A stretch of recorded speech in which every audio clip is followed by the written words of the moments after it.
Wednesday, November 6, 2019, and here's what's coming up on Roland Martin Unfiltered. Roland is off today, and I'm Dr. Avis. It's post-election day 2019, and a lot has changed. We'll give you the roundup, starting with a huge upset in Kentucky. Democrat Beshear beats Republican Bevin despite Trump's last-minute push. Also in Kentucky, Daniel Cameron becomes the first Black Attorney General and first Republican to hold that position in more than 70 years. Houston is headed for a mayoral runoff, and Pennsylvania has a blue wave. Also, Flint has a new mayor. And DNC President Tom Perez says the Latino vote is critical in the 2020 elections. We're going to be talking about that a little bit more deeply. Plus, remember, the woman who lost her job for flipping off the Trump motorcade, well, she just won an election last night. And an update to a story we brought you yesterday, Kansas City overwhelmingly votes to remove Martin Luther King's sign from a historic street. It's time to bring the funk on Roland Martin Unfiltered. Let's go. He's got it. Whatever the biz, he's on it. Whatever it is, he's got the scoop, the fact, the find. And when it breaks, he's right on time and it's rolling. Best believe he's knowing. Putting it down from sports to news to politics. With entertainment just for kicks, he's rolling. It's on go, roll, y'all. It's Roland Martin, yeah. Rolling with Roland now. He's funk, he's fresh, he's real, the best, you know he's Roland Martin now.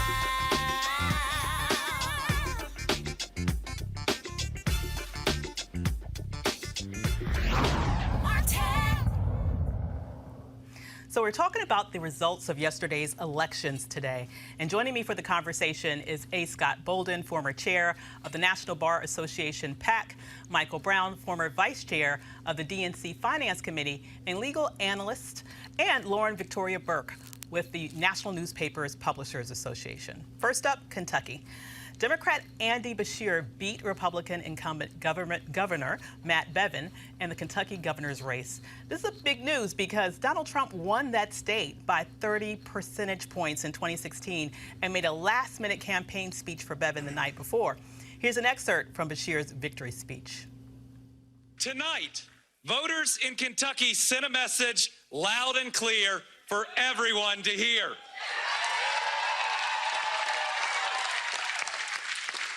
It's a message that says our elections don't have to be about right versus left.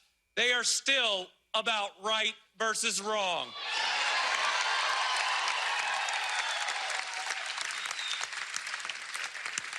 That our values and how we treat each other is still more important than our party. That what unites us as Kentuckians is still stronger than any national divisions.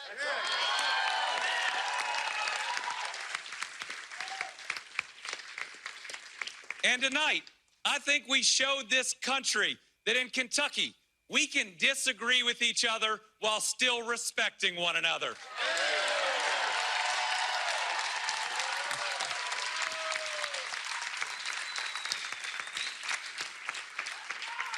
In this Commonwealth, a Commonwealth that I love, we believe in lifting each other up instead of tearing each other down. So I guess the whole Trump magic fell on its face yesterday. Lauren, what do you think about now we have a Democratic governor in Kentucky, something that most people would be surprised to see, but there are some extenuating circumstances here, right? Well, I mean, the president's numbers, the president's dragging the party down. He's dragging his party down. For the first time, I think it was 2 weeks ago, we found out in the polls that most Americans want him to be, are okay with him being impeached from office. Obviously, that's going to have an impact on the party at some point. You got the fact that in Kentucky, of course, health care is a huge issue that has not really been completely dealt with. They have a senator, of course, Mitch McConnell, who they see on TV every day, who does absolutely nothing for them on that issue. It was bound to catch up with them, and it did last night. Absolutely. And so the outgoing governor, is my understanding, has a really horrible reputation in the state. You know, to say the least, he's almost sort of patterned himself as somewhat of a mini Trump. That didn't quite work, did it? Nope.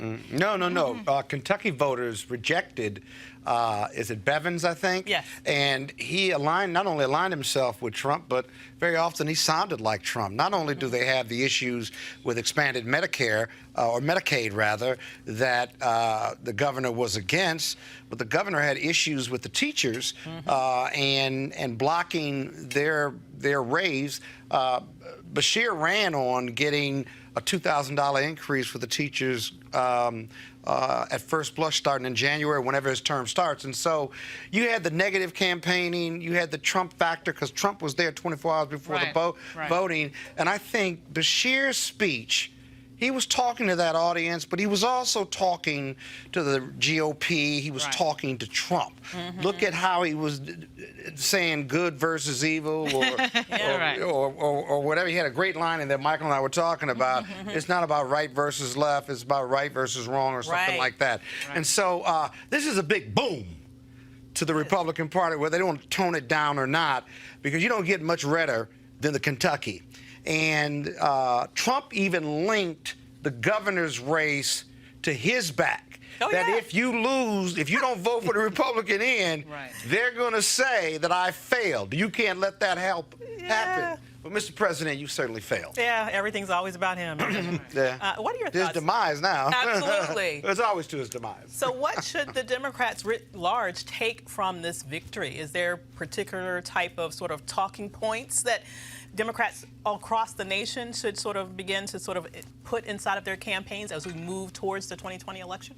Besides joy, obviously very happy about the results. Also in Virginia. I don't know if you were going to talk about Virginia. Yeah, we're definitely going to get to Don't. That's my Okay, sorry. Another bull. Absolutely. I think what it says to the electorate and to the candidates in the 2020 on the Democratic side is really going super duper duper duper left the way to win. And because is it or is it not? I don't think it is. And it'll be interesting to see. I don't think it's going to change Senator Warren's platform. She's going to run the way she's running. It's not going to change Senator Sanders. But for Mayor Pete and Senator Biden, or Vice President Biden and potentially Senator Harris, maybe they say, hey, maybe the middle is the place to be. But there's so many different challenges with that. I don't know if I buy into, people won't be excited. The challenge for Democrats, and Scott knows, because I have to go back to when my father was chair, because he did it the right way.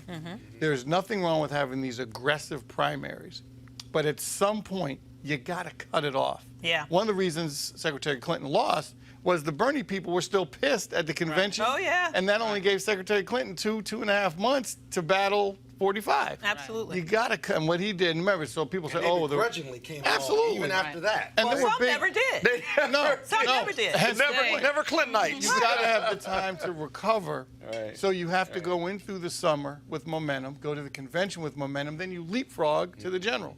And you can't, and people can't use the argument, there weren't heavyweights. No, heavyweights. Harkin, Rockefeller, Gore, Clinton, Gebhardt, those are some heavyweights. Yeah, but you're not suggesting that you run the same way in Kentucky a candidate would run in California, for example. No, but I think there are really only 5 states that matter.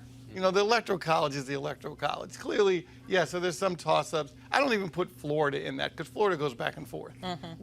Democrats have to get Pennsylvania back. There's no excuse to lose Michigan. And you got to win Wisconsin. You got to go to Wisconsin. You got to go to Wisconsin. And then if you get Arizona, great. But those you got to get that blue wall back. But what is exciting and so the to messaging, me, so then the messaging is more that middle of the road messaging, not the far left where everything's for free. But what's interesting to me is that this is Kentucky. And I feel like this is just the first in a breakthrough of really being able to flip the South.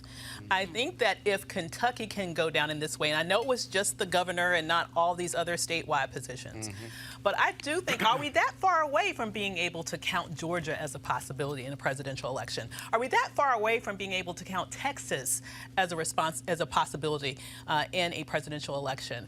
I mean, really, are we that far away from even maybe being able to count Kentucky in 2020? This to me makes us think maybe we can broaden this map if we are strategic about really courting our base with half the fervency that Trump courts his base. What do you think about that, Lauren? I don't think it's a map broadener. I don't think that these moments really can be templated onto anything else, even though we would like to do that. I do think it's episodic. So it's the candidates you're dealing with on the ballot at that time on that election day. I don't think it translates into anything else. Of course, we've been talking about Georgia for a while. If you could fix voter suppression, you'd be okay there probably. I mean, we would have, Stacey Abrams in there today. So that probably should have happened. Texas, of course, is really contingent on how much we can get the Hispanic vote out there actually voting, and their numbers would tell you that that should have happened already. But once again, these are states where Republicans like to make it very difficult for people to register and vote, and come up with ways to block them here and there. So I don't think it's I do think it's the fact that this particular candidate, this particular time is very good, and you have this thing in the background. The backdrop of Donald Trump cannot be ignored. And I think that was a huge factor in this. And Trump drives that narrative. Yeah. And I do think that this narrative of Donald Trump, this negative narrative that he keeps driving to energize his base, whenever he talks about immigration, whenever he makes racist statements, whenever he lies, the 13,000 in the last 3 years, whatever that does to energize his base, that energizes the Democrats. Exactly. Right. Because if you look at what happened in 2018, and 2019, it may be episodic, but it's a lot of episodes. and we're seeing a pattern here. Yeah, the turnout was amazing. That Dems, who are centrists in some of these red states, are making progress. They're getting just enough, maybe more than enough, in their elections, which kind of handcuffs them to how they lead, perhaps, because it's nice that they win. But if you take the House and Senate in the state of Virginia, those are really tight races that they won. Don't expect the far left, Bernie Sanders supporters and Elizabeth Warren supporters to be bringing forth legislation that's going to be far left, because they still have to manage that population.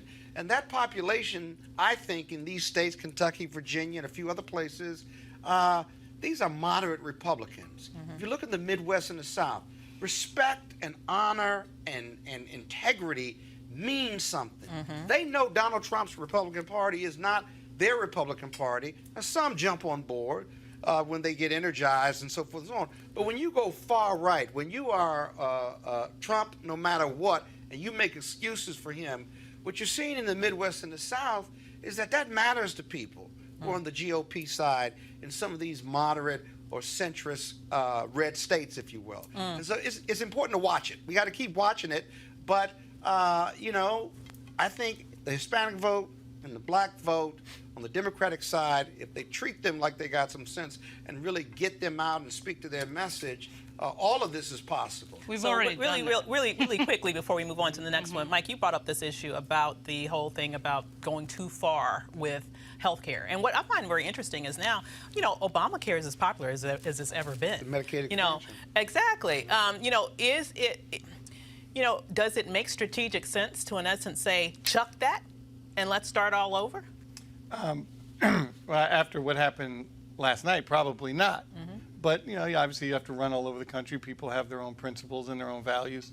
But it just makes sense what Vice President Biden and what Mayor Pete are talking about is, yes, nothing wrong if you Medicare, if you need it, it's there for you. But if you want to keep your private insurance, keep it. I mean, it's a more practical message. I get we want to make sure that everyone's taken care of, and obviously that price tag on Senator Warren's health care bill, I mean, it's enormous, and there's really no real answer except taxing the rich. I mean, I understand that's the easy thing to do. Democrats have been. Well, that's what she wants to do. Right, I mean, we've been doing middle income. Right. I don't know how you do that. It's almost impossible. Well, we've been giving them a tax cut for quite a while. Take that back, and then she wants tax rates. absolutely, and then she wants to add on extra wealth tax to billionaires. But let's move on to the next story. Also in Kentucky, Republican Daniel Cameron became the state's first black attorney general and the first Republican elected in that position for more than 70 years. Now, this is very interesting to me. Am I wrong to say a pattern here? And maybe I'm wrong, because I haven't really just counted the numbers on it. But it does, to me, seem like black Republicans running statewide tend to be a little bit more successful than Democratic Republicans running, Democratic black people running statewide. Am I wrong with that? And if so, what's going on? Are Republicans sort of giving those campaigns more support than Democrats are? Or is this just in my head? Sometimes. I mean, in a red state, whoever has the R next to their name is going to get the votes, period. And Regardless so of black race. candidate, yeah, regardless of race. So black candidate in a red state is probably going to get elected. And frankly, it gives white voters a rare opportunity to support somebody black in a party that is often accused of. Even if it's based on guilt. Right, exactly. But guilt so vote. much of our electorate is sort of just, rinse and repeat. I mean, you've got that 45% in each state that is voting for party no matter who, no matter what the name is. And we've seen some really interesting examples of that, including Donald Trump. Yeah. And even though Donald Trump, of course, got 3 million votes, almost 3 million votes less than Hillary, that's just sort of an automatic pilot. So I think black Republican statewide, In red states. to be honest, I think the Democratic Party sometimes mishandles black candidates that want to run statewide. Yes, So you don't that's see what the I'm getting opportunity on the Democratic side that you see on the Republican side. Exactly. Because the Republicans see it as there's an opportunity to maybe message to a group that we haven't been getting to. Right. So let's put this black candidate up. Democrats don't see it that way. Democrats tend to take for granted black candidates. Right. Because it's just, you guys are going to vote for us 90%, so we don't really have to do too much of anything. It's all that. Yeah, yeah. I think black Republican candidates are blessed by the GOP. That the messaging is to their GOP members in that state that we have blessed this black candidate. He's a strong candidate. It's okay to vote for him. And then they give that person all the resources. Now with the black Attorney General for Kentucky, he was a former lawyer, general counsel for McConnell. That certainly doesn't hurt. It certainly doesn't. And it certainly doesn't help it certainly doesn't hurt his GOP bona fides. And while he supported Trump's anti-immigration plan and a few other signature issues that Trump has been promoting and speaking negatively upon, he embraced that enough, even though he didn't run as being more Trump-like than Trump did. I think that helped him a lot. I think the McConnell machine helped him a lot. I think all of these cases are case-by-case basis. It's interesting that healthcare, teachers, education, in this big blue wave yesterday, were not only local issues, but national issues. Yes. So when the local issues match up with the national issues, then the Republicans want you to be pro-Trump, and they have a messaging system they want you to follow. But if it's purely local issues, like a lot in Virginia that is now a blue state, then you still got to run on local issues. You still got to connect with the voters, and they still, in the end, have to like you. They have to still want to have a beer with you. And some of the upsets we saw yesterday was just hard, on the ground campaigning and connecting with people, the Somalian candidates and some of the other jurisdictions. Right. And so I still think all politics is still local in the end. It may mix it up a few times, but in the end, people care about what's happening locally with them. So what do you think about how the DNC is doing versus the RNC with really accelerating the rise of black candidates at very high levels, state levels and up? Well, first, congratulations to the Attorney General-elect. I mean, it's a great achievement, clearly. Absolutely. History making. Absolutely. Yeah. And Tim Scott had won, obviously, and doing this in the South, so it's even more Yes. impressive. But let's not read too much into it. There are thousands of African-American elected leaders in this country. And you can count on probably two hands how many there are from the GOP side, whether statewide, district-wide, whatever. So it's impressive. But if you're still going to endorse the policies of the Trump GOP party, 45's party, it doesn't matter what color you are. If you're supporting things that are racist, it does. You lose all the credibility. So congratulations, glad you won, impressive.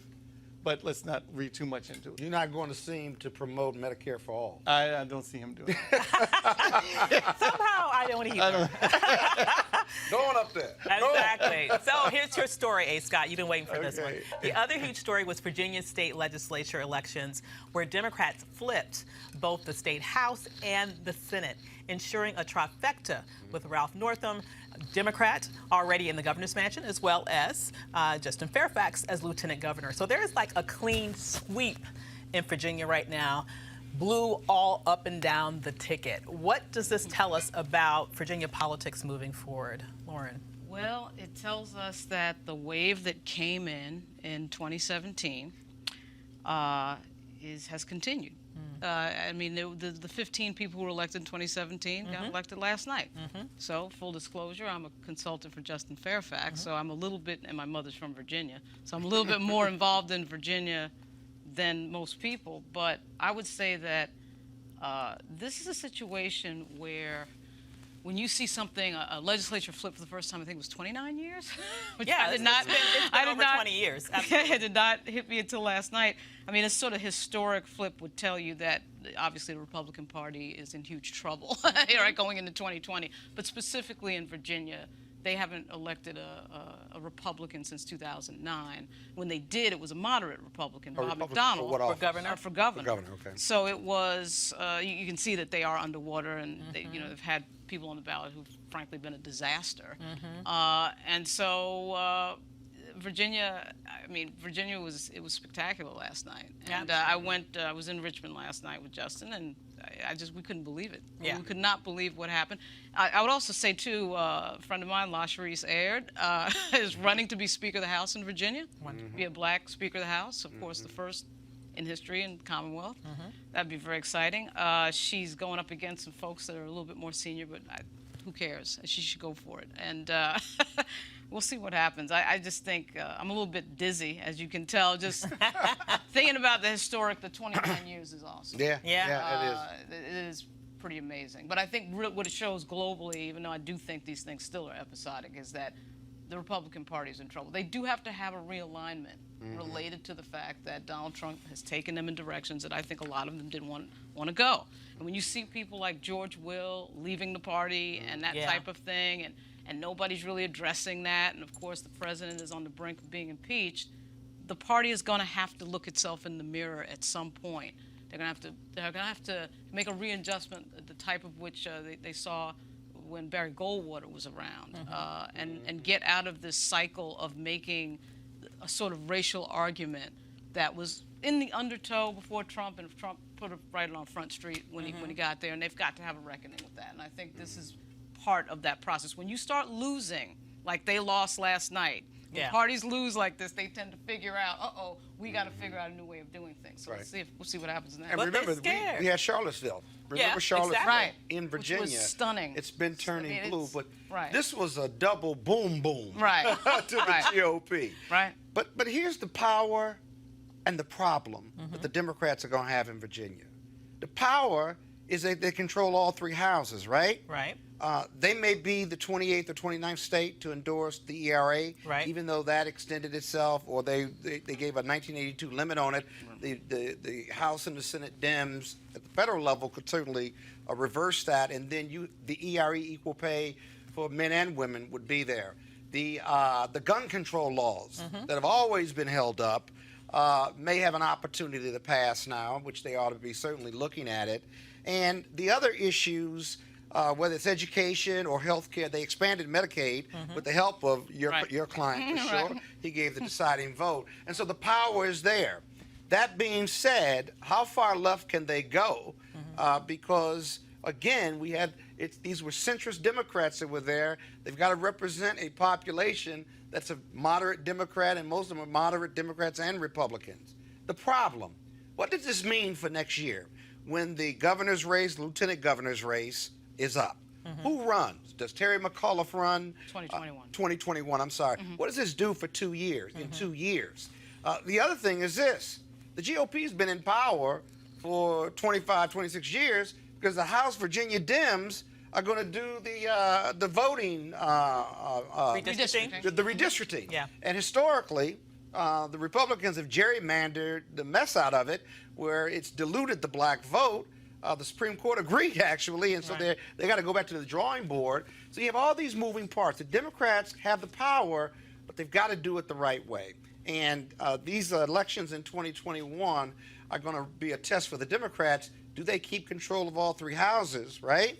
And match up with the interests of those Virginia voters who took a shot with them over the GOP, or do they make history in 2 years if they remake their party and take one of those houses It back. looks like they got 55-45 in the House and it's 21-19 in the Senate. The House being 55 is a little That's bit pretty good. surprising. You had to probably keep that a few cycles. Yeah, but the Senate is only 2 Right. races. And so we got to be careful. The Democrats can rush in and say, we're going to do all these things, Right. but they got to be careful because they have to, as Nancy Pelosi tried to protect her moderate Democrats for the majority in the House, the Virginia state Dems have to do the same thing.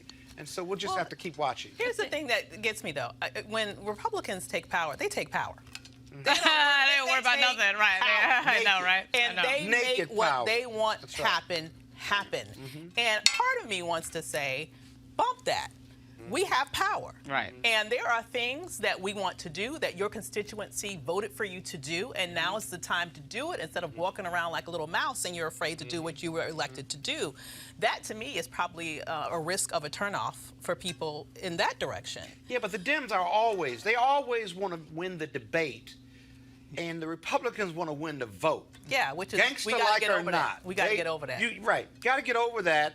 I think you're right about that. Yeah. I think they ought to go for it. But at the same time, I do think there's going to be some concern. Can they maintain? Because the power is to maintain it. They'll go Right. for it. Well, Mike, here's the thing. Now, we know that, as was mentioned, this is such a cataclysmic change because they were running under district lines that were drawn by Republicans. So they really had to overperform in terms of turnout, in terms of the electoral size of victory in order to be able to take over the Senate and the House. Now, they did this despite the fact, you had Trump in Kentucky, but you also had Pence in Virginia. And still they lost, right? The Republicans lost. So what do you think? Do you think that we're maybe underestimating how blue Virginia really is right now? Well, it's like anything else. The results are what matter. You really aren't blue until you're blue. Right. And now that you're blue, now you can act like you're blue, to your point, to use the power. I just find what's happening in Virginia very interesting. It's both with suburban Maryland and Northern Virginia. It's almost becoming, and I know the folks down in Tidewater don't want to hear this, but the tail that's wagging the dog is Northern Virginia. That's true. And it's just changing so much. The population is exploding. It's diverse. Yes. And it's more than the rural votes can catch up on. And frankly, it'll be interesting to see over the next 5-10 years where the candidates come from for statewide office in Virginia. Where they're coming from Northern Virginia or from Richmond, which is certainly fine, where they've come from traditionally. Doug Wilder, obviously Richmond. But Northern Virginia, suburban Maryland are just reaping the benefits of diversity and population. Yeah. And it's going to be interesting to see how it And continues. activism. The And Dems are voting. very active. They're voting. Northern Virginia lost their last Republican in this area, Tim Hugo. Was it Fairfax? No, Tim Hugo. Was he in Fairfax? Yeah, I think no. Oh, he wasn't? Yeah, no, he might have been. I'd have to look at the So I map. wonder what the NRA is going to do now that they're in Fairfax. They're going to move? But yeah, how about that? Their But snow's not going to get plowed? right. But basically, They were outspent in this yesterday. They were. The NRA for was these outspent. elections. They were outspent for the first time That's in rare. forever.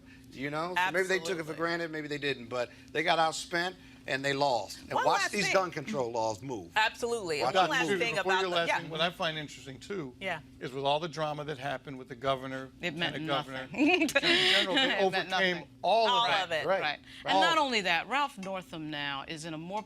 This is what happens when people rush. Don't wait, right? judgment? So yeah, the whole. Well, actually, I think the talking head class believed, right? Oh my God, this is going to affect the elections. Well, it didn't.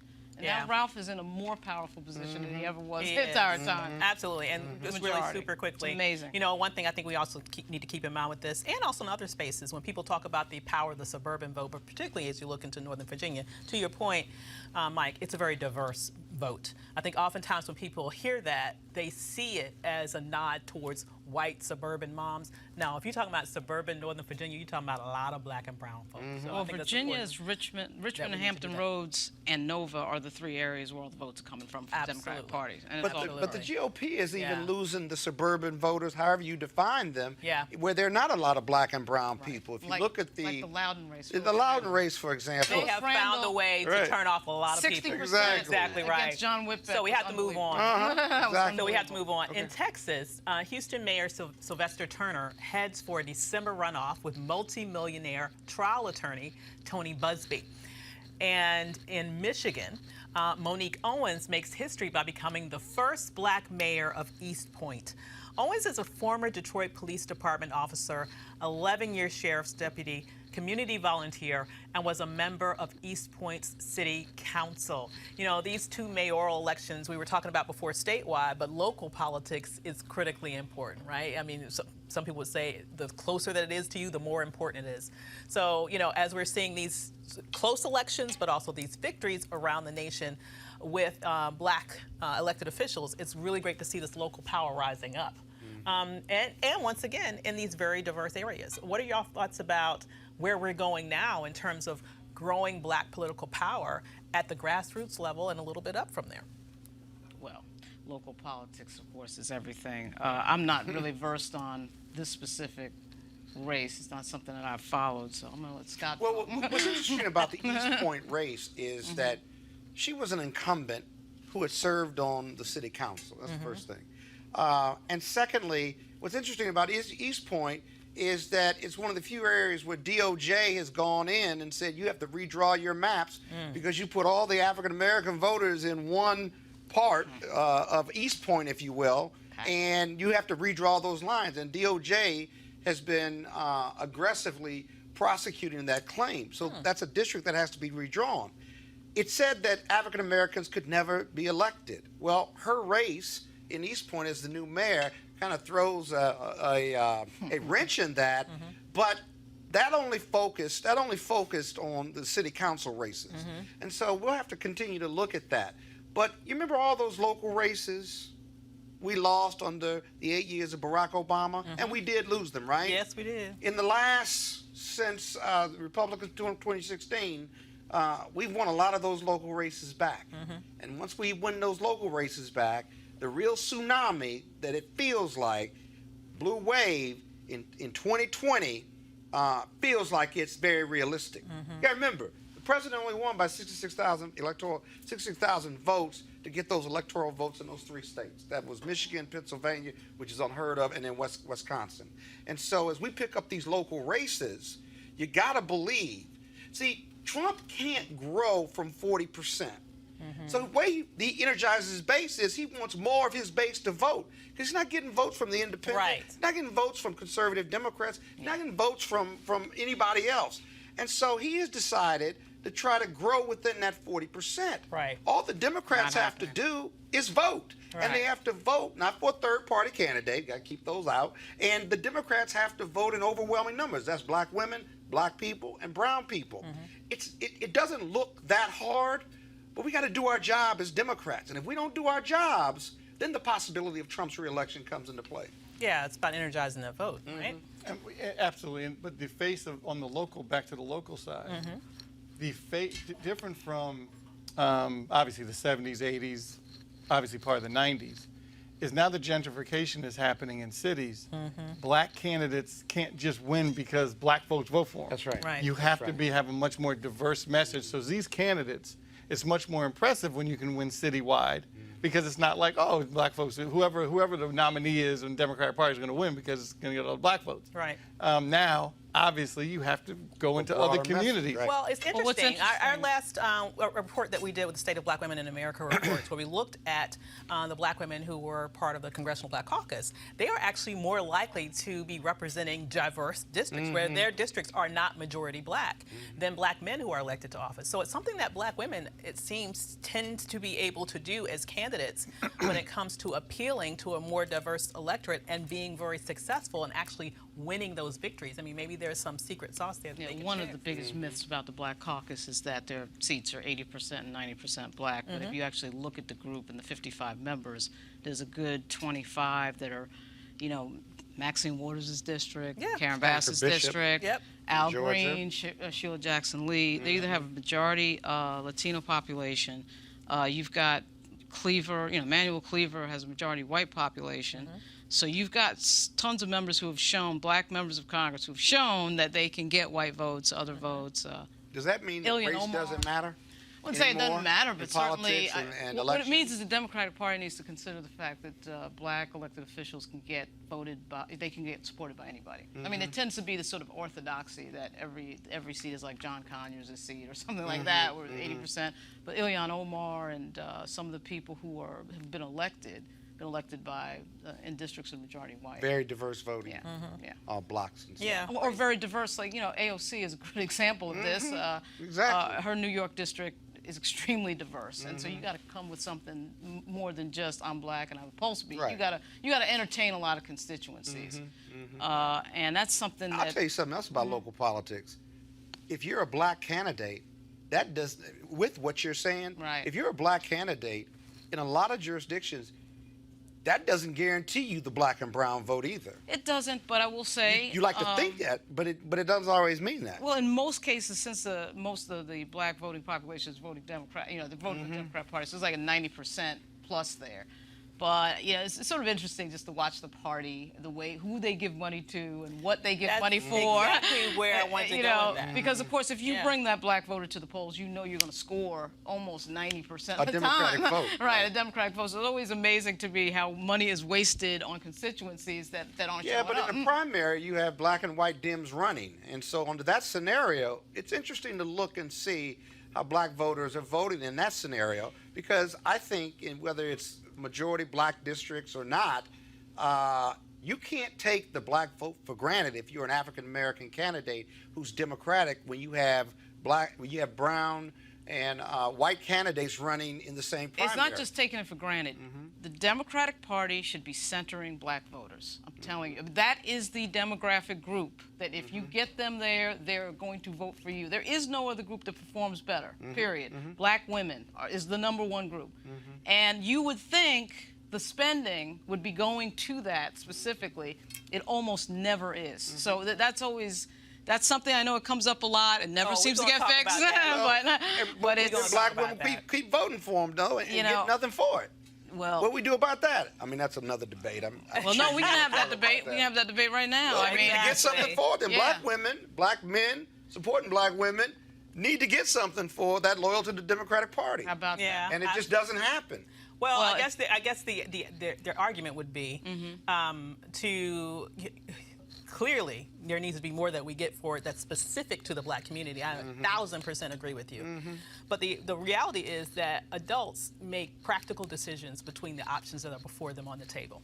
And if they know that the alternative would be worse, practical people will say, I will vote for the option that will help me maybe some, that will maybe do less damage, that will open up a little bit more opportunity than the option that I know will sink me and sink my family very quickly. Yeah, but the DNC knows that the African-American Democratic voter, especially in the last 3 years, but even longer than that, has no alternative. Right. And in the end, they're going to vote Democratic because what the Dems offer them policy-wise, the Republicans don't offer. But that's not the reason they make the decision. The reason they make that decision is control. Control over the money to the vendors. Control over who gets what money when they're running for election. It's not about whether or not, I'm going to get you here. You want to win. You want to be successful. The problem with the party is they want to win, but they don't want to empower the people that help them win. Because that's the problem. They take that vote for granted because they know we don't have an alternative. I promise you we're going to talk about this more when we talk about Tom Perez, because I got a word for him. Yeah. Okay? I know you do. We'll be back with more election analysis right after this. You want to check out Roland Martin Unfiltered? YouTube.com/Roland S. Martin. And subscribe to our YouTube channel. There's only one daily digital show out here that keeps it black and keep it real. It's Roland Martin Unfiltered. See that name right there? Roland Martin Unfiltered. Like, share, and subscribe to our YouTube channel. That's YouTube.com/Roland S. Martin. And don't forget to turn on your notifications so when we go live, you'll know it. As the marijuana momentum continues, our good friends at marijuanastock.org have already reached more than half of their funding goal for the hemp CBD investment. That's right. If you want to take advantage of this great opportunity, you need to do it now because it won't last much longer. If you don't know, I'm talking about the hemp plant, the good cousin to marijuana with a much higher concentration of CBD. That means hemp gives you all the medical benefits of marijuana without getting you high. Also, if you don't know, hemp farming is now legal in the U.S., creating one of the largest commodities worldwide. It's just an incredible investment opportunity, and that's why our good friends at 420 Real Estate come in. Their business model is simple. They buy land that supports hemp CBD grow operations and lease it to licensed high-paying tenants. That's right, they are hemp CBD landlords, and you can get in on the action. As hemp continues to change the economic landscape, 420 Real Estate is allowing you to chase the American dream. The best part is right now you can invest in this crowdfunding campaign for as little as $200. That's right, $200 up to $10,000. Do it now before the fund is closed. To invest, go to marijuanastock.org. That's marijuanastock.org. Get in the game right now. Do it now. So, State Representative Sheldon Neely will be Flint's next mayor, beating incumbent Mayor Karen Weaver. Last night, Weaver had not conceded and would not rule out a recount. Here's Sheldon Neely. You know, I first want to thank God, my family, my supporters, and the residents of the city of Flint. Also, you know, all of those individuals who wanted us to unite this community under a new leadership, giving us a vision to move forward. And so, third time's a charm, but I'm here now. Well, we're going to be putting our transition team in place, making sure that we can provide services immediately for the residents of the city of Flint, putting people in a position that can provide a great level of service for the residents of the city of Flint, doing an operational audit, also a financial audit to see where we are, and then taking a look at where we're going to go from there. And the residents will always have a clear vision and path for what we're going to be doing, so they'll be able to take a look at where we're going. Transparency is important. Well, it's certainly good to see that Flint has new leadership. We're hoping that this will help them sort of move forward, but they've been stuck with the same issue for years now, having toxic water. And it's really infuriating because it's like the nation has moved on, and we still have people in this country that cannot drink water that's coming out of their faucet, and also the reverberating impacts of people who are already poisoned and have to spend the rest of their lives, you know, dealing with lead poisoning. Yeah.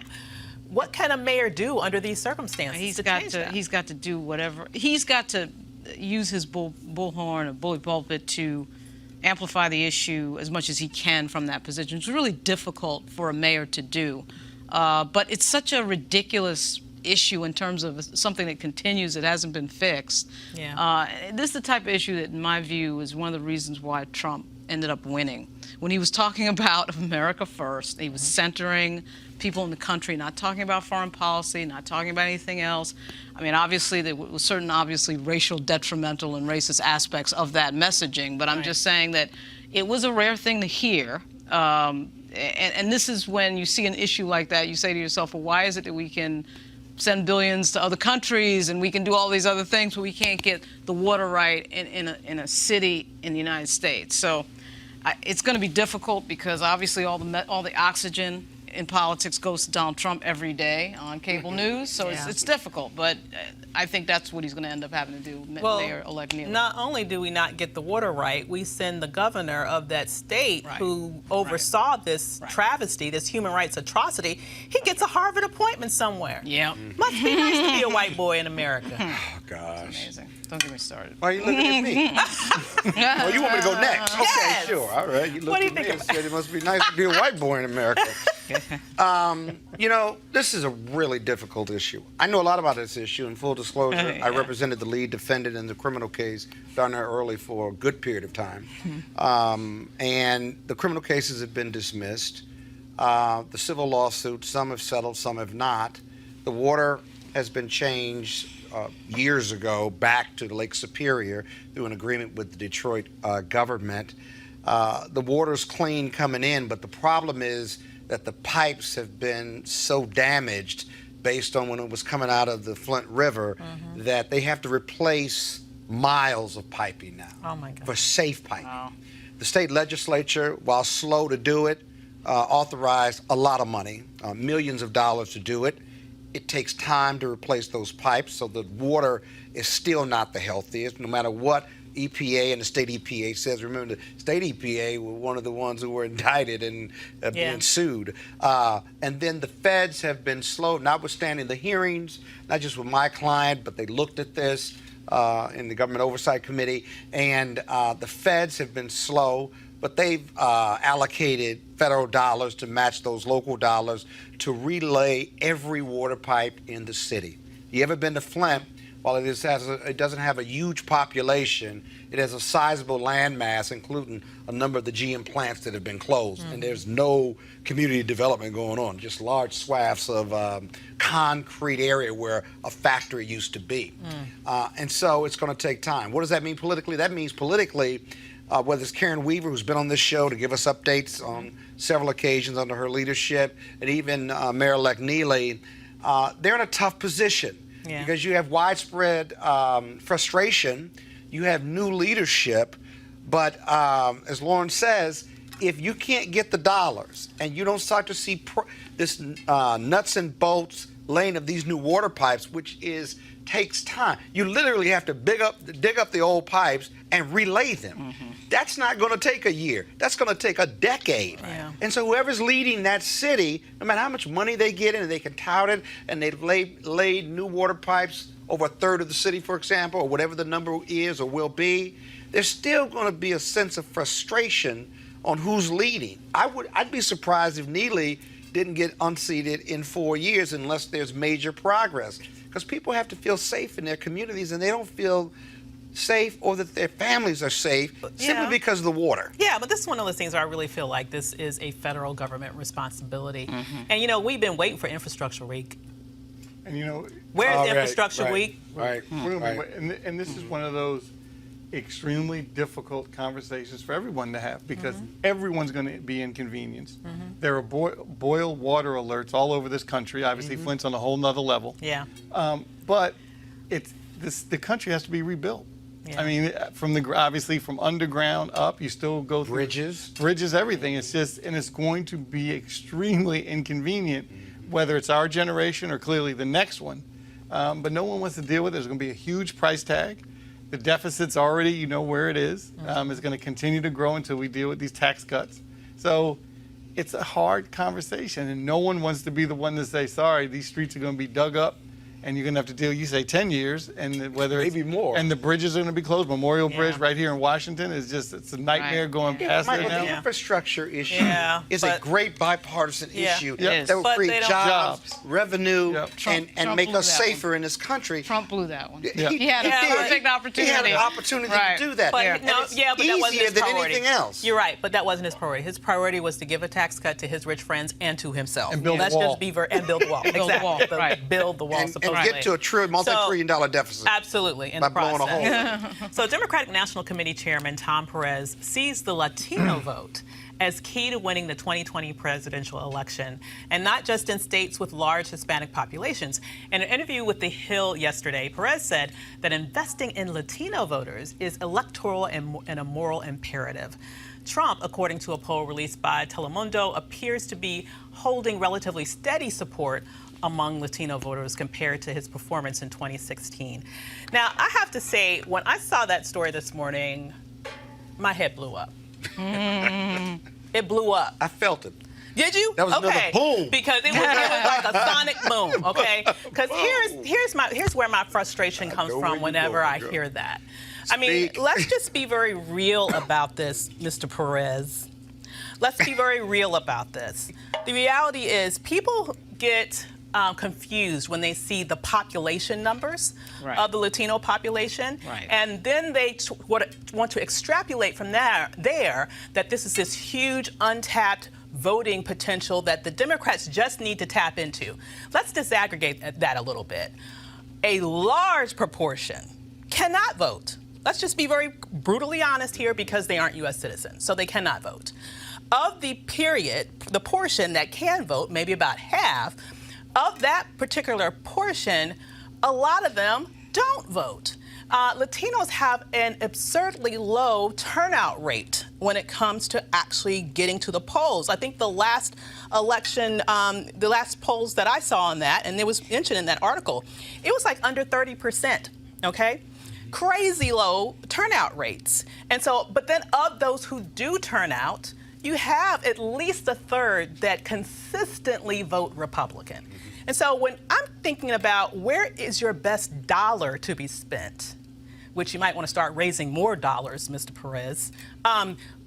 When you're talking about spending the dollars that you do have as a DNC in terms of really energizing the vote in the next election, it makes just gobs more sense, particularly in those states that we need to win, in Pennsylvania, in Michigan, in Wisconsin, where you have a Philadelphia, where you have a Detroit, right? Where you have a Milwaukee. It makes so much more sense to really focus on energizing and getting out, maximizing the black vote, which already naturally votes more than the Latino population. Even in the 2016 election, where our voter turnout went down, still about 60% of voters, black voters, actually voted. So we understand the importance of voting. Voted Democrat, Overwhelmingly. And we vote 90% plus Democrat.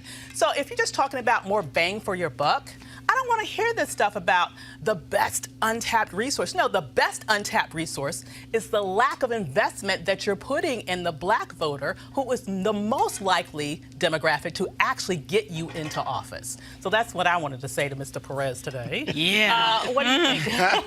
Well, after that. Well, it's everybody sort of fooling themselves into Hispanics are the biggest minority group in the United States. It's 16%. Fastest growing. Blacks are 12%. So hey, let's go.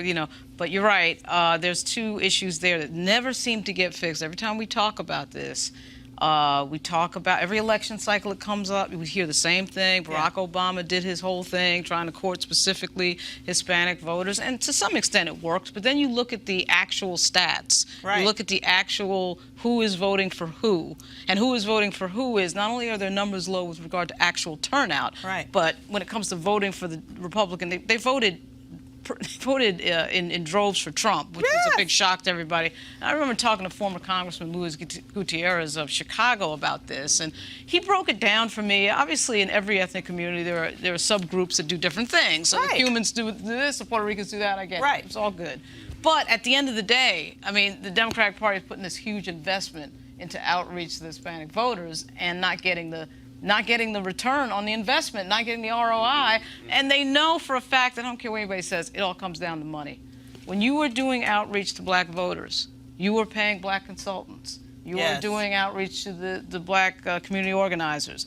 You're going to the churches. You're going to the people who, we have a few consultants in Virginia where they are specializing in doing outreach to black churches, and seeing who can do that outreach correctly. That means you're paying those consultants and you're paying those people. That money's getting funneled into that. I don't care what anybody says. The Democratic Party has a problem if they use black consultants. Using black consultants. They use black consultants. And that is the reason why they do not center black voters, because it forces them to center black consultants. That's what I think it is. And, you guys talk to me about what you think it is. 3 years ago, they sent white consultants into the black community. What they do is they pay white consultants, and the white consultants subcontract to black consultants a pittance compared to what they actually get paid for the black consultants to do all the work. So, Doc, I'm going to take a small exception. I read the piece on that interview. From a leadership, having led a state party before, I read it a little differently. He was asked about the Latino vote and how important it was.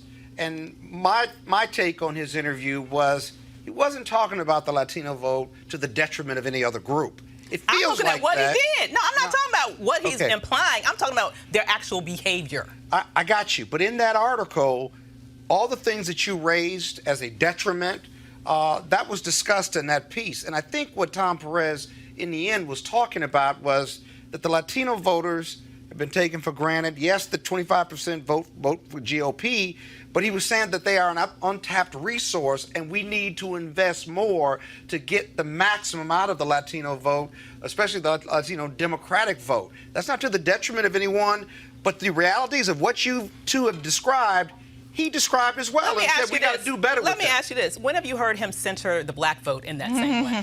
Well, I'm sure he has. When have you seen it? Do an interview on it right now. No, when have you seen it? Some of that is a media problem. He has no choice but to center on the black vote. He can't win without, watch this. He can't win without the black vote. Can he win without the Latino vote, given those challenges? Yeah. Well, if he's thinking about the Obama coalition, the answer is actually no. But unless you get a lot of young people out that typically don't vote. What he's saying really is that we need that tent of Latino Democratic voters. We need to tap them. It's difficult. Some go Republican. It's a language barrier a lot of times. There's an immigration barrier. Got it. But what he's saying is that they could make the difference if we could tap them and get them out the vote. And they've been talking about this for years. And I don't have a problem. I don't have a problem with him talking about that. Right. So long as he talks about it, he's not talking to the detriment of Black Democratic voters who have made up the bulk of the Democratic vote, because white Americans, white voters, have never supported the Democratic Party and the presidential Democratic nominee in the last 25 years or more. Absolutely. Since Lyndon Baines Johnson. They haven't won. The majority of white people, men and women. So they've left the party. Yeah. So he certainly needs the black vote. And I think what he's saying is we could be even stronger if we tap into the Latino Democratic voter. That's what I said. My reading was that was his priority. But your thoughts on it, Mike? I'm sure he's under a lot of pressure from, as you mentioned, the vendors and the Latino political class. Yep. They're like, if you don't put us at the table, who will? And they know the numbers. Obviously, you said it was 16% on what the Latino population is? Voted for Trump. I think No, 25%. I'm sorry. In terms of total turnout? Latino population. 16% of the population. All right, so then you whittle that down to how many can vote. So let's say it's 8%. And then of that 8%, you got to whittle that down to what? 5%. Right. Most likely voters. Or most likely voters. So obviously it's a small number, but the pressure he's probably getting is if you don't put us at the table and help create these vendors that were trained and understand how the politics system works and how the party apparatus works, because if that's the pressure he's under from his folks, right, and no dissimilar that what my father kind of pressure he was under. However, he knew how to do it on his own. Right. He didn't need to feel the pressure. He knew he was going to do that. Right. And I'm not suggesting Chairman Perez wasn't going to do the same thing. right. And that's the challenge. Is you have if there's a labor chair, I don't want to make it about race. If there's a labor chair, labor is going to say we need more seats at the table because you're one of us. That's right. It's just that's just the kind of politics. Some of this dynamic. too is the money piece in terms of not so much Latino voters, but in politics where you get because this to me sort of reminds me of what happens with white women in terms of their coalition. They sit up there and vote 51% for Trump, and then all of their issues are prioritized. So NARAL, all this. We're always hearing about NARAL and all these groups. Okay, fine, and then they vote 51%. It's like, but we're constantly talking about their issues, and then when you look at, who supports you, who gets you over the line in so many states. Who wins that election for that U.S. senator? It ends up being African Americans, And so it amazes me. But some of this, too, to your point, is that there is this big media organization asking him that question, right? Putting that pressure on. And that's why we have Roland Martin Unfiltered, so we can, have these moments where we question these people and prioritize our issues. Here's you point. I just want to continue a point that you made that I think is very important before we move on. You talk about the policy issue priorities, and that's another pet peeve of mine as it relates to this issue specifically. Not only are we not, as a community, getting the investments that we should to this party that's proportionate to what we give back to this party in terms of voting, but just in policy priority, it's been very frustrating to me to watch all of the debates that we've had thus far. Now this also, I think, has a lot to do with there is a media infrastructure in the Latino community. And I'm not going to begrudge them that. I think that's wonderful. But there's always a Telemundo voter, journalist there who's asking questions that center the needs of the Latino community. I probably could count on one hand the number of questions that were asked or issues that were brought up in those debates that specifically deal with black issues. And then beyond the debates, when you just look at the degree to which this party seems to be all out and very vocal on raising issues that are critical and important to that constituency, I do not see anywhere near the level of passion it's the around media, those specific issues that deal with their main bread and butter group that brought them there, and that would be us. It's media and it's money. I mean, one of the biggest examples of this money is LGBT issues. Oh, yeah. So you have a 10% of the population that their stuff is always at the front of the table. That's because they have that money piece there. They get the priority. They get their issues on the table because they know, and also they just know how to play politics really well. Right. And they're vocal, frankly, too. frankly, Very vocal. African American groups. They make you. Yeah, They make African you do American what they groups, want them to do. We always want to do this dance of, oh, our tax status is going to be messed up if we get involved in Oh, Lord, politics. yeah. We've got the NAACP and NUL that, oh, we're worried about this donor being pissed off. So a lot of this is our groups not being vocal, like these other groups tend to be very And vocal. not raising money. We need to get Because out these of the other groups C4 are prison. smaller and they're and not money. demanding change. Right. Yeah. That's We right. stayed at the inauguration That's right. for Obama. That's right. And never left the inauguration. That's right. You want a president to do something? That's right. You make that president You do it. got Black, that white, right. yellow, brown. You got that right. And another thing. No, yeah, run along. So we're going to go to break, and then we'll be talking about Life Lux Live. You want to support Roland Martin Unfiltered? Be sure to join our Bring the Funk fan club. Every dollar that you give to us supports our daily digital show. There's only one daily digital show out here that keeps it black and keep it real as Roland Martin Unfiltered. Support the Roland Martin Unfiltered daily digital show by going to RolandMartinUnfiltered.com. Our goal is to get 20,000 of our fans contributing $50 each for the whole year. You can make this possible. RolandMartinUnfiltered.com.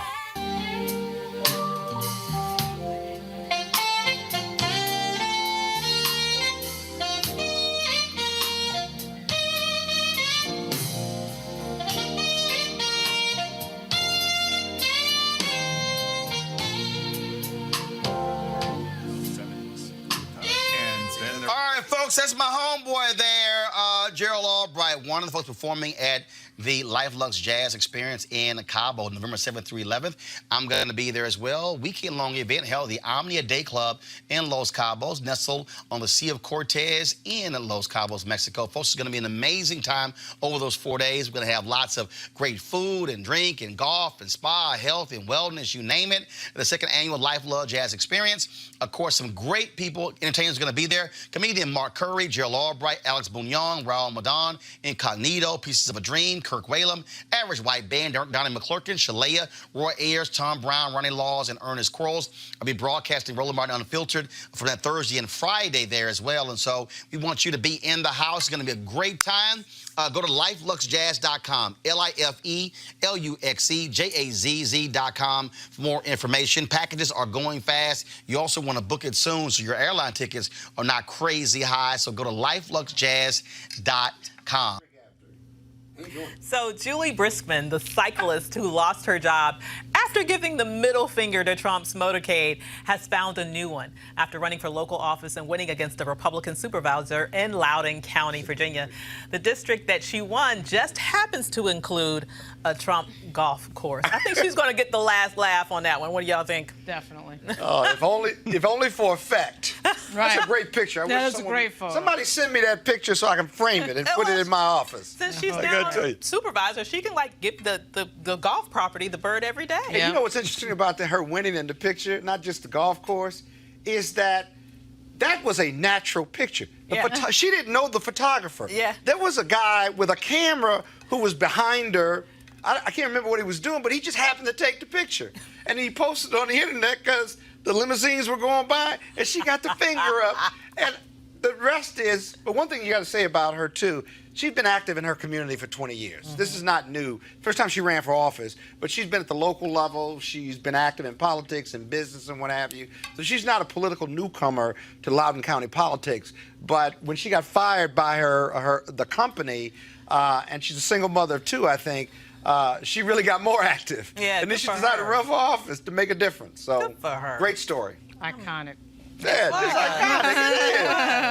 iconic. So following up, absolutely. So following up on a story we brought to you yesterday, Kansas City voters overwhelmingly approved removing Dr. Martin Luther King's name from one of the city's most historic boulevards yesterday. The decision comes less than a year after the city council decided to rename the street, which had been known as the Paseo.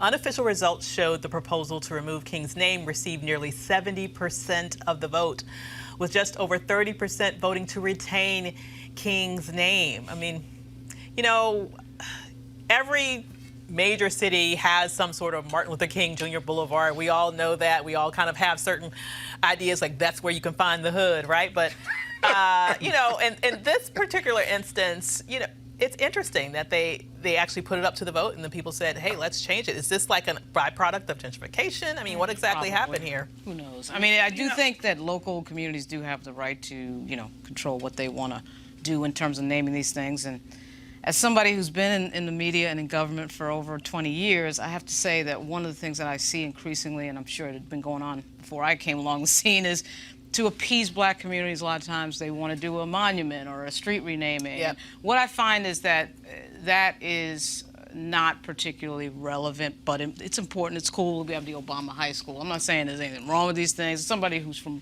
New York, Malcolm X Boulevard. Yep. I mean, it's all good. It's all good, but it's Yeah. become the substitute of real action. Yeah. It's become the substitute of, and so everybody goes to the groundbreaking or the unveiling, and then everybody's appeased. But to me, and I know I've brought it up several times, I guess this is the money episode for me. If it doesn't involve money, I am not particularly interested. But, it is weird that this happened. You sound like a capitalist. It's right to happen. Yeah, I am a capitalist. You sound like I'm an a capitalist, and because I just feel like it is a symbolic thing that, I mean, it's a symbolic thing. One of the fights we have in Virginia all the time is about monuments. Right. Oh, God, monuments. yes. So it's not something that, of course, it's important, but, if you want to talk about monuments, we have monuments to Jim Crow, like the school system in Richmond. Let's talk about monuments, right? But the real change is the thing that nobody wants to talk about. They want to rename a street or put up a statue and, They don't want to talk about redistribution of wealth. Right. They don't want to talk about redistribution of wealth. Now, hold on, Willis. Where the money Hold on, Willis. So anyway, but Don't you see this pretty sign? Right. Yeah. Well, I mean, I've read the piece. I don't know. I don't know enough about the Kansas neighborhood, but I do think the community in that neighborhood, in those neighborhoods, felt strongly about the naming of that street, the Paseo, and it had been that name for several decades. And the Martin Luther King name was new. I don't know what the racial makeup is, but I can tell you right now, if it's majority white, let me tell you something. Most white voters, slavery, Jim Crow, the civil rights movement was a long time ago, right? They've been criticized and paid their dues. I'm reporting on what I've learned over the years. I don't agree with it, and they're tired of being blamed for the plight and the struggle that Martin Luther King went through. They obviously honor him with a holiday and all these other things, but I think the traditionalists in those neighborhoods decided that the fact that they wanted their name back didn't make them racist or racially insensitive, and that they honor Martin Luther King in a lot of other ways, but people felt strongly about the name of this street. That's what I think. Yeah. And I'm a Democrat, by the way. Okay. All right. I'm sure there was gentrification. Maybe there are a lot of different layers, a lot of different reasons, but it's wrong. I mean, the symbolism is also not just for us and pride. It's for young white folks to see it too, so they grow up knowing that their leaders aren't just the ones that they are taught in the history books. Oh, Martin Luther King, wow, he's on my street, or I go past this street. So I think the symbolism is important without getting too into the weeds about it. So I think it was the wrong thing to do, and consequences of gentrification. Yeah, absolutely. And they can also rename another street. I wouldn't give up the fight. Right, correct. There are lots of streets in Kansas City, and remember, it's not a non-liberal city. They've got the Negro Baseball Historical Society there, or the Congress. museum. They got member Congress. Right, exactly. They got CBC members. So I think they need to work through that with that community and other communities to get that done, because the power of that name and the power of Martin Luther King and what he stood for all people, right? And made this country better. That is powerful. So there should be a street named in his honor. But if you were that city, you wouldn't want to be named for that. I mean, we're talking about it. I mean, that's just not, I don't think that's a good look. Yeah. Yes. At minimum, it's bad PR. Right. Absolutely. Exactly. So that concludes today's show. Thanks to Scott, Lauren, and Michael. Roland will be back tomorrow broadcasting live from Cabo at the live Luxe Jazz Festival. Somehow he didn't bring us with him. I don't know why not. So this show needs I would have flown coach. Well, I don't know about all that, but I would have anyway. flown coach to go. This show needs your support to continue. All you have to do is go to RolandMartinUnfiltered.com and join the Bring the Funk fan club. Until next week, I'll see you then. Dr. Avis is here. Holla.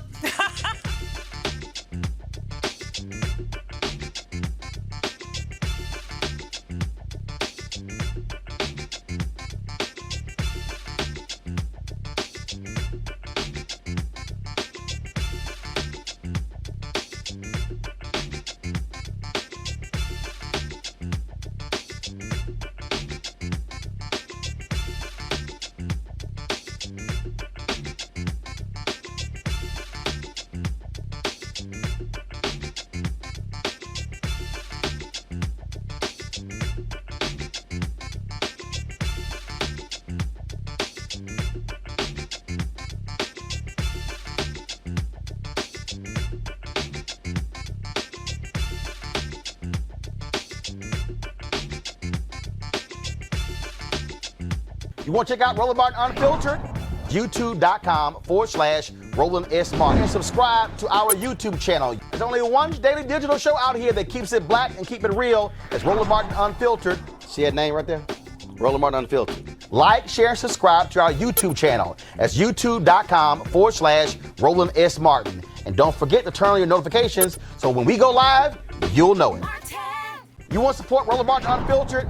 Be sure to join our Bring the Funk fan club. Every dollar that you give to us supports our daily digital show. There's only one daily digital show out here that keeps it black and keep it real. It's Roland Martin Unfiltered. Support the Roland Martin Unfiltered daily digital show by going to RolandMartinUnfiltered.com. Our goal is to get 20,000 of our fans contributing $50 each for the whole year. You can make this possible. RolandMartinUnfiltered.com. Hey fam, want to check out Roland Martin Unfiltered, the blackest show on all of digital, cable, and broadcast. Check out our audio podcast. There's only one daily digital show out here that keeps it black and keep it real. It's Roland Martin Unfiltered. Press play. Hey everybody, this is Sherry Shepherd. You're watching Roland Martin Unfiltered, and while he's doing Unfiltered, I'm practicing the wobble. I am. Because Roland Martin's the one, he will do it backwards, he will do it on the side. He messes everybody up when he gets into the wobble because he doesn't know how to do it, so he does it backwards. And it just messes me up every single time. So I'm working on it. I got it. You got Roland Martin. Hi, my name is LaToya Luckett, and you're watching Roland Martin Unfiltered. What's going on, everybody? It's your boy Mac Wiles, and you are watching Roland Martin Unfiltered. What's up, y'all? It's Ryan Destiny, and you're watching Roland Martin Unfiltered. What up, Lana Well, and you are watching Roland Martin